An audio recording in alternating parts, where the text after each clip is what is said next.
নমস্কাৰ, এই মুহূৰ্তত অসমৰ বাতৰি জনলৈ দিব ওলাইছোঁ ডাঙৰ খবৰ। আজি হৈছে 21 মে'। আজি অসমৰ লাখ লাখ দুখীয়াসকললৈ কেইখনমান চৰকাৰী আঁচনিলৈ দিব ওলাইছোঁ ডাঙৰ খবৰ।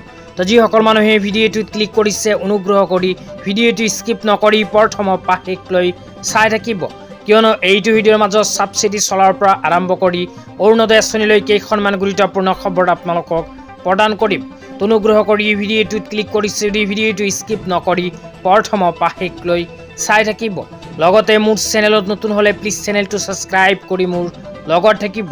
তো বলক ভিডিঅ'টো আৰম্ভ কৰি আজি প্ৰথমটো গুৰুত্বপূৰ্ণ খবৰৰ বিষয়ে বিস্তাৰিত জানি লওঁ। আজি প্ৰথমটো গুৰুত্বপূৰ্ণ খবৰ হ'ল CMO আছামৰ ফালৰ পৰা প্ৰদান কৰা এক বিশেষ আপডেট লৈ। তো ইয়াতে কি লিখা আছে পঢ়ি বিতংভাৱে আপোনালোকক বুজাই দিছোঁ।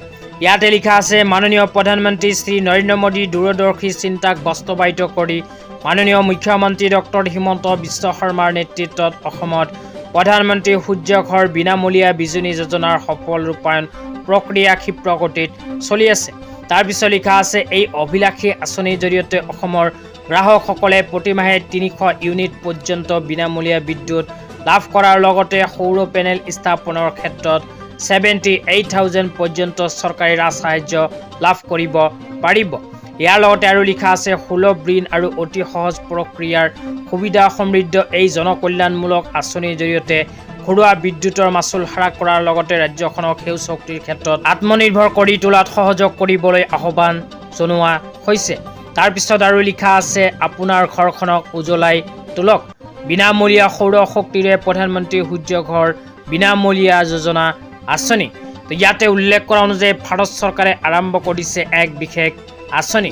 আঁচনিখনৰ নাম হ'ল প্ৰধানমন্ত্ৰী সূৰ্য ঘৰ বিনামূলীয়া বিজুলী আঁচনি। এইখন আঁচনিৰ জৰিয়তে আপোনালোকে লাভ কৰিব পাৰিব ছাবচিডিতে চলাৰ। তো যিসকল মানুহে এতিয়ালৈকে প্ৰধানমন্ত্ৰী সূৰ্য ঘৰ আঁচনিৰ ছাবচিডি চলাৰ বাবে আবেদন কৰা নাই, সেইসকলে বিচাৰিলে কৰিব পাৰিব আবেদন। তো আবেদন কৰাৰ পিছত কি লাভ হ'ব সেয়াও আপোনালোকক বিতংভাৱে জনাই দিছোঁ। তাৰপিছত লিখা আছে, প্ৰতিমাহে 300 ইউনিট বিনামূলীয়া বিদ্যুৎ প্ৰদান কৰিব এইখন আঁচনিৰ জৰিয়তে। 2 নম্বৰত কৈছে 78,000 পৰ্যন্ত চৰকাৰী ৰাজ সাহায্য প্ৰদান কৰিব এইখন আঁচনিৰ জৰিয়তে যদি আপোনালোকে ছাবচিডি চলাৰ লয়। তাৰপিছত 3 নম্বৰত কৈছে কম সুদত ঋণ লাভ। 4 নম্বৰত কোৱা হৈছে সহজ প্ৰক্ৰিয়াৰ সহায়তে কৰিব পাৰিব আবেদন। তো যিসকলে আবেদন কৰিব বিচাৰে অনুগ্ৰহ কৰি এইটো ভিডিঅ'ৰ কমেণ্ট বক্সত কমেণ্ট কৰি জনাই দিব। তেন্তে ইয়াৰ নেক্সট ভিডিঅ'ত আবেদন প্ৰচেছ সম্পৰ্কে আপোনালোকক বিতংভাৱে জনাই দিম। তেতিয়া আপোনালোকক দিব ওলাইছোঁ আজি দ্বিতীয়টো খুবেই গুৰুত্বপূৰ্ণ খবৰ। আজিৰ দ্বিতীয়টো গুৰুত্বপূৰ্ণ খবৰ হ'ল অৰুণোদয় আঁচনিলৈ। তো যিসকল মহিলাৰ নাম অৰুণোদয় আঁচনিত অন্তৰ্ভুক্ত হৈ আছে সেইসকল মহিলাৰ বাবে আহি গ'ল ভাল খবৰ, কিয়নো বিজেপি চৰকাৰে কৰা ঘোষণা অনুযায়ী মহিলাসকলে আগন্তুক সময়ত অৰুণোদয় আঁচনিৰ 1250 টকাৰ পৰিৱৰ্তে প্ৰতি মাহতে 3,000কৈ টকা লাভ কৰিব। কিন্তু এইবোৰ মানুহে যদি অৰুণোদয় আঁচনিত আবেদন কৰে তেন্তে এইবোৰ মানুহে অৰুণোদয় আঁচনিৰ টকা পোৱাৰ বাবে যোগ্য বুলি বিবেচিত নহ'ব। তো কোনবোৰ মানুহে অৰুণোদয় আঁচনিৰ টকা নাপাব আপোনালোকক বিতংভাৱে জনাই দিছোঁ। ইয়াতে লিখা আছে, house hold with higher income. তো যিসকল মানুহৰ হায়াৰ ইনকাম, যিসকল মানুহে বছৰেকীয়া 2 লাখ টকাৰ ওপৰত ইনকাম কৰে সেইসমূহ পৰিয়ালৰ সদস্যই অৰুণোদয় আঁচনিৰ সুবিধা নাপাব। তাৰপিছত আৰু লিখা আছে, ৰেগুলাৰ গভাৰ্ণমেণ্ট এমপ্লয়। তো চৰকাৰী চাকৰিয়ালৰ পৰিয়ালেও নাপাব অৰুণোদয় আঁচনিৰ সুবিধা।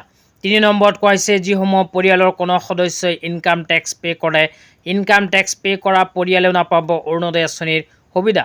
তাৰপিছত কোৱা হৈছে, যিসমূহ পৰিয়ালৰ কোনো সদস্যই আগৰ পৰাই অৰুণোদয় আঁচনিৰ আৰ্থিক সাহায্যৰ সম পৰিমাণ আৰ্থিক সাহায্য অসম চৰকাৰৰ ফালৰ পৰা আগতীয়াকৈ লাভ কৰে সেইসমূহ পৰিয়ালৰ সদস্যও অৰুণোদয় আঁচনিৰ সুবিধা নাপাব।